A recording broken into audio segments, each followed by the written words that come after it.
بسم الله الرحمن الرحيم الحمد لله رب العالمين والصلاة والسلام على أشرف المرسلين محمد وعلى آله وصحبه أجمعين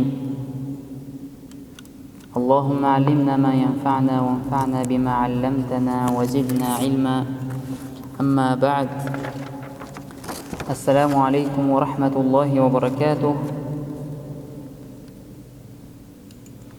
И мы очередной раз начинаем с вами уроки Рамазана. Это очередной урок. И сегодня у нас прошел 11-й день месяца Рамазан. Первая треть Рамазана уже прошла. Если вспомним, когда только как будто вот только вчера мы с вами первый день постились, а уже сегодня прошел 11-й день.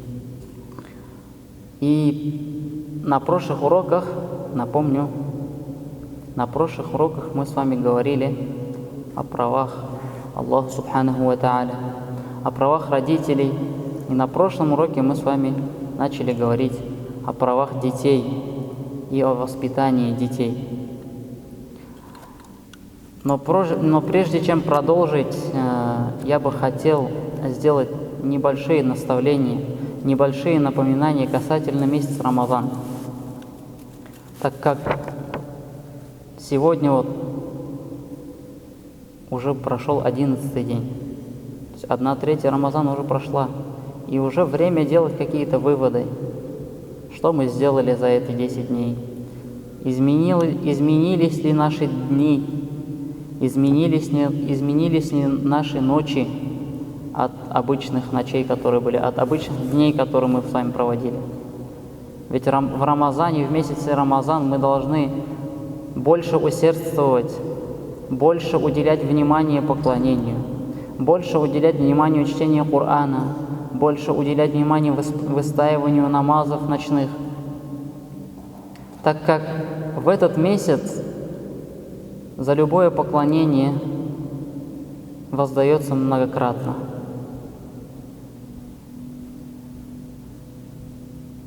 Это тот рынок, этот месяц, это рынок, в котором человек, который будет приобретать благие дела, человек, который будет совершать благие дела, он никогда не проиграет. И поэтому я призываю в первую очередь себя и потом вас, чтобы мы повнимательнее относились и посерьезнее относились к этому месяцу. Ценили этот месяц. Нужно уметь правильно распределять время, чтобы это время не проходило просто так, чтобы эти дни не проходили просто так. Пусть в твоих днях, пусть в наших днях будет время для чтения Корана. Пусть в этих днях будет в этом расписании, то есть человек распределяет свой день, утром он что-то делает, днем, вечером, и пусть в этом расписании этого дня пусть будет чтение Корана, чтение религиозных книг. Пусть в ночах этого месяца будет место для намазов, для таравих намазов. Также мы должны уделять внимание своим родственникам, своим детям, прививать им любовь к этому месяцу, рассказывать о достоинствах этого месяца, читать таравихи вместе с ними, заинтересовывать их. Ведь этот месяц, он пройдет очень быстро. И горе тому, кто не получит пользу от этого месяца. И возвращаясь к своей вчерашней теме, мы говорили о воспитании детей. И эта тема чуть растянулась у нас, так как это такая тема, я сам занимаюсь с детьми, обучаю детей, то есть участвую в разных мероприятиях, связанных с детьми, и много приходится иметь дел именно с детьми. И поэтому эта тема для меня она очень близко знакомая. И если помните в начале,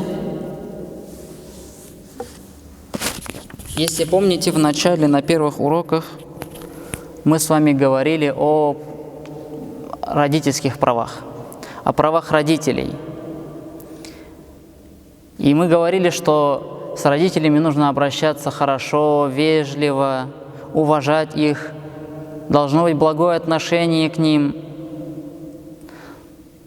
Но здесь хочется задать вопрос.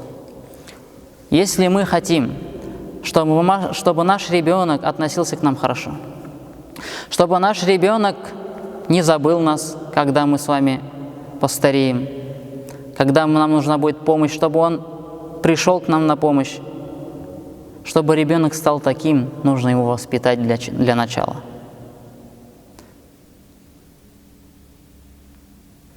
Как можно ожидать от ребенка этого, если он не получил в детстве должного воспитания? И если его не воспитывали должным образом, не дали исламское воспитание, не научили исламской этике, адабу, и чтобы была надежда, чтобы вот эта надежда была, чтобы вот эта надежда у нас была, что наши дети не оставят нас и будут соблюдать наши права. То есть человек, например, если человек надеется, что вот, иншаллах, мои дети вырастут и будут заботиться обо мне, например, человек надеется на это, да, он думает так. Но если он не воспитывает своих детей, если он не уделяет этому должное внимание, как он может ожидать этого? Как он может надеяться на это? Для начала нужно ребенка направить, поставить на правильный путь, то есть дать ему правильное воспитание, правильное начало, от чего он будет отталкиваться. А если у ребенка не будет вот этой почвы, от которой он будет отталкиваться, или эта почва будет плохой, то результат также будет печальным.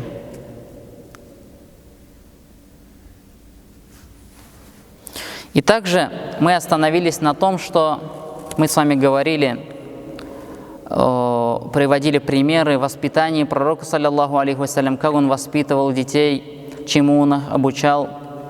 И мы также упомянули некоторые наблюдения, так скажем, да, которые мы сейчас с вами видим.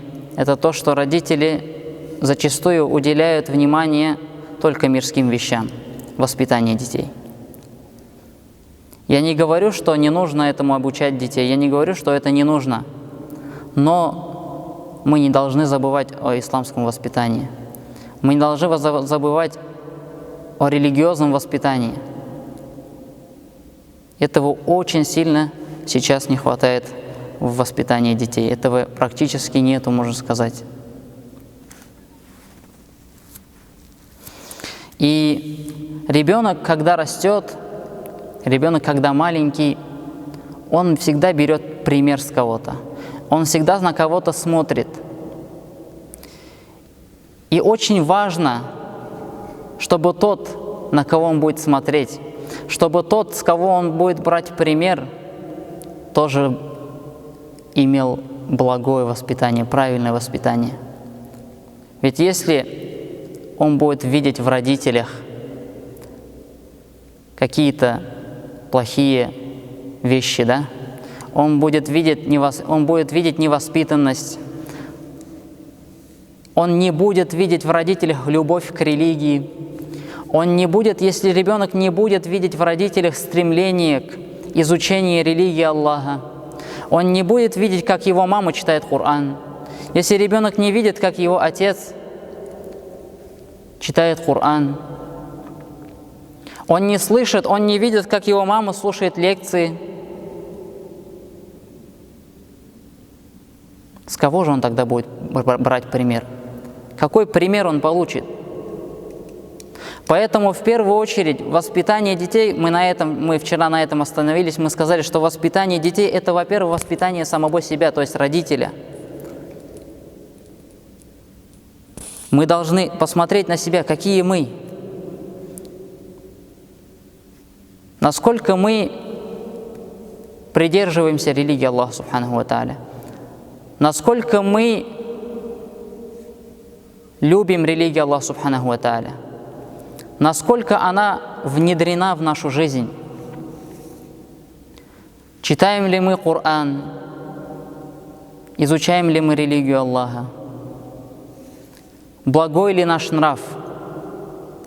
Ведь наши дети, как мы сказали, они всегда берут пример с кого-то. Они всегда смотрят, потому что ребенок, он учится, он всегда запоминает все, он познает. И если он будет видеть халатное отношение, он не будет видеть в семье, что есть какой-то вот этот, я не знаю, как это слово по-русски сказать, по-татарски мухит говорят. Вот этот дух, да, вспомнил дух, вот этот исламский. Если он не будет видеть в семье этот дух исламский, то как же он будет воспитываться? И поэтому я призываю родителей в первую очередь обратить внимание на себя. Начать с себя, посмотреть свой распорядок дня, чем я занимаюсь. Занимаюсь ли я самообразованием каким-либо хотя бы, читаю ли какие-нибудь книжки, читаю ли я Коран, учу ли я Коран хотя бы немножко, беру ли я вообще Коран в руки дома. Если дети этого не будут видеть, то Аллаху алям, какими они вырастут.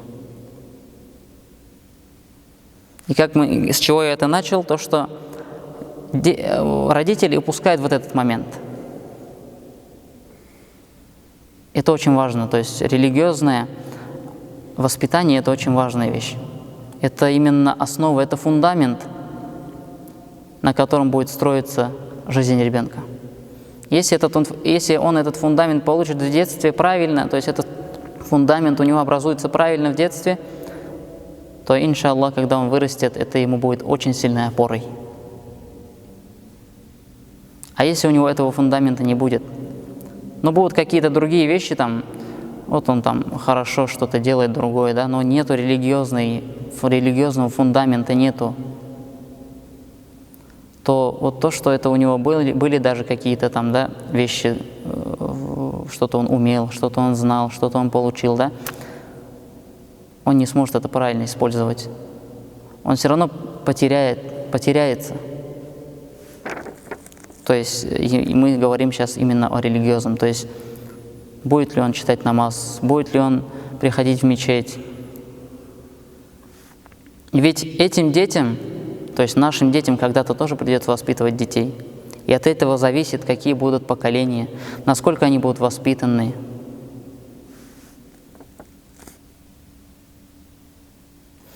И также, обращаясь к родителям, я хочу напомнить, что мы сейчас говорим о правах детей. Это право детей дать им правильное воспитание, религиозное, воспитать их на религии Аллаха Субханаху ва Тааля. Ведь как мы сказали, что родители, ребенок рождается с фитрой, да, вот эта фитра. И потом родители делают из него или христианина, или иудея, или мусульманина, или огнепоклонника. И мы должны, то есть это о чем говорит, что мы должны обратить внимание на религиозное воспитание. И также мы должны помнить, что это большая ответственность, которая лежит на нас. Так же, как и на наших детях лежит ответственность заботиться о нас, да, когда они вырастут, когда мы повзрослеем, когда мы состаримся. Так и на нас лежит ответственность сейчас, когда они маленькие, воспитывать их. И родители, как мы сказали, будут отвечать за своих детей перед Аллахом Субханаху ва Тааля. Соблюдал ли ты их права? Дал ли ты ему должное воспитание? Правильно ли ты его воспитал? Научил ли ты ему нравственному этикету? За все это будут отвечать родители.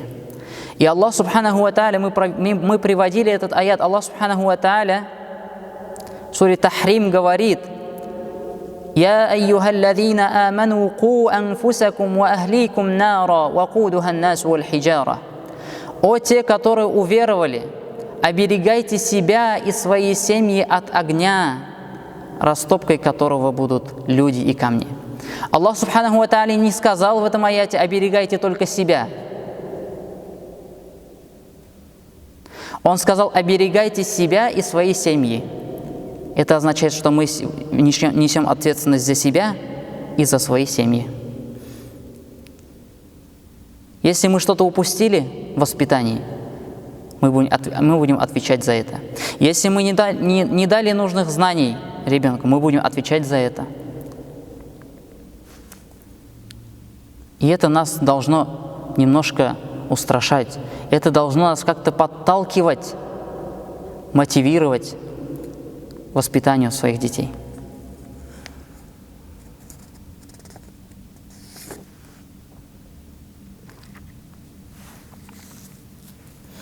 И также мы сказали, что, еще раз напомню, мы сказали, что мы должны следить за собой, за своими поступками, как мы себя ведем дома, с семьей. Мы должны обращать на это тоже очень важное внимание, работать над собой все время. Мы должны показывать свою любовь к детям и стараться, чтобы они нас любили. Мы должны прививать им любовь к религии, оберегать их от дурных вещей, от дурных товарищей, потому что вот эти друзья дурные товарищи, они всегда тянут за собой. И посланник Аллаха, саллаллаху алейхи вассалям, в хадисе сказал: «Аль-мар'у аля дини халилих, фальянзур ахадукум ман юхалил». Человек, пророк, саллаллаху алейхи вассалям, говорит, человек берет пример с друга со своего. И пусть же каждый из вас посмотрит, кого он берет в друзья. Этот хадис передал Абу Дауд и ат-Тирмизи. Но также, то есть я до этого очень сильно делал обращение, сильно обращал внимание на воспитание детей в религиозном, то есть давать им религиозные знания. Почему я на это делал внимание? Потому что это очень важно, это на первом месте, а потом уже остальное. А у нас, к сожалению, наоборот. Когда ты говоришь родителю: приведи своего ребенка, давай научим его читать Коран. Приведи своего ребенка на лекции, пусть слушает, пусть получает какие-то знания. Знаете, что отвечают родители некоторые? Ну, у нас там это есть, первое, второе, у нас там кружки, в бассейн хожу, на борьбу хожу, еще куда-то хожу. У нас не получается.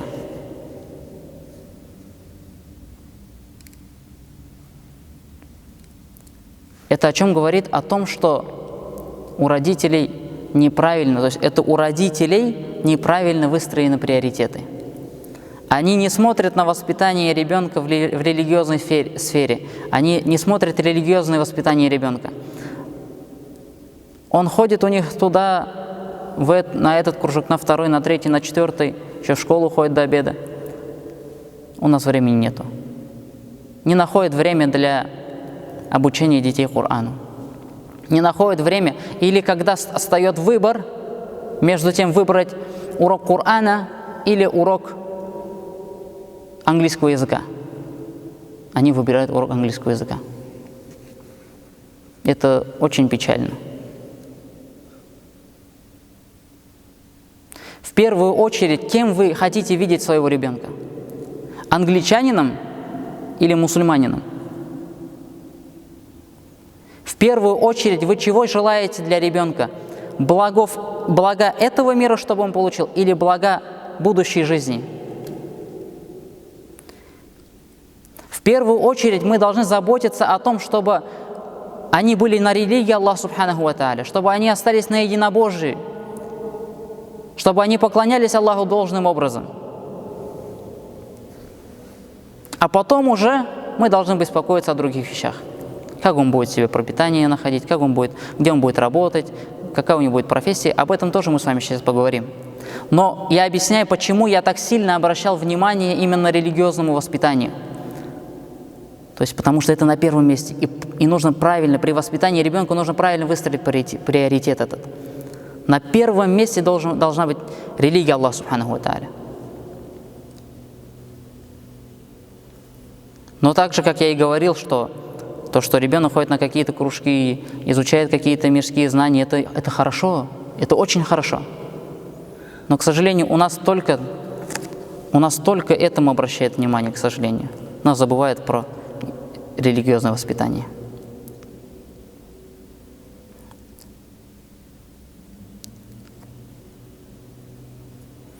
И также, как я сейчас перейду на вторую часть, то есть вот насчет воспитания, да, как я сейчас говорил о религиозной части воспитания. Но также обучайте своих детей полезному ремеслу. Это тоже очень хорошо. Ведь пророки алейхиссалям, они тоже были пастухами, кто-то был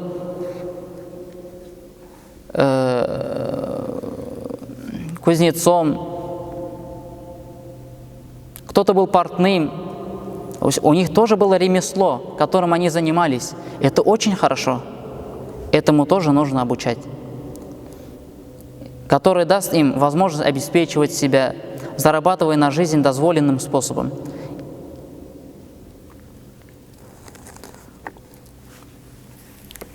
И как мы сказали, воспитание ребенка не ограничивается только какими-то вот или этим, или этим, или этим.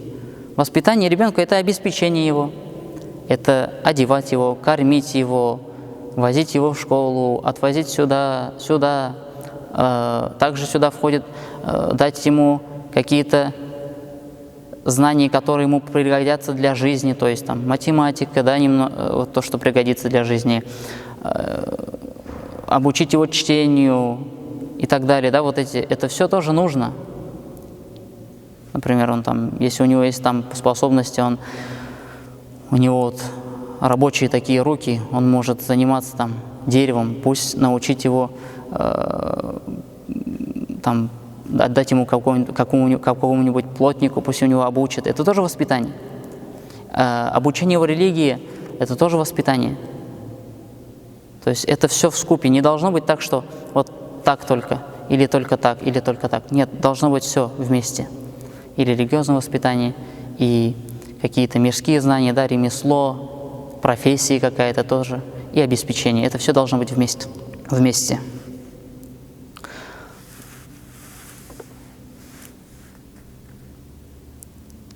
Также мы должны побуждать детей ходить в мечеть, обучать их этикету, как они должны себя вести в мечети, посещать вместе с ними полезные уроки, выделять время для того, чтобы побыть с ними, развлечь их, поиграть. Это тоже воспитание, поиграть с ними, сходить куда-нибудь,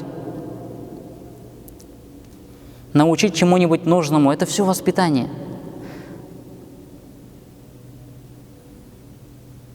Поэтому нужно все принимать полностью, то есть и давать и это воспитание, и религиозное, и, так скажем, если правильно это выражение будет правильным, мирское воспитание, то, что ему мирские какие-то знания давать, ремесло и так далее, да?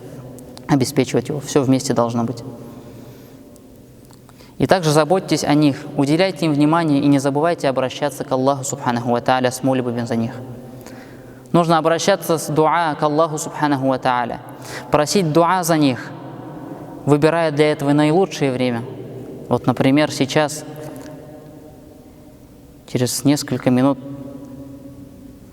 будет время для дуа, когда дуа принимается. И пусть каждый сделает дуа для своих детей.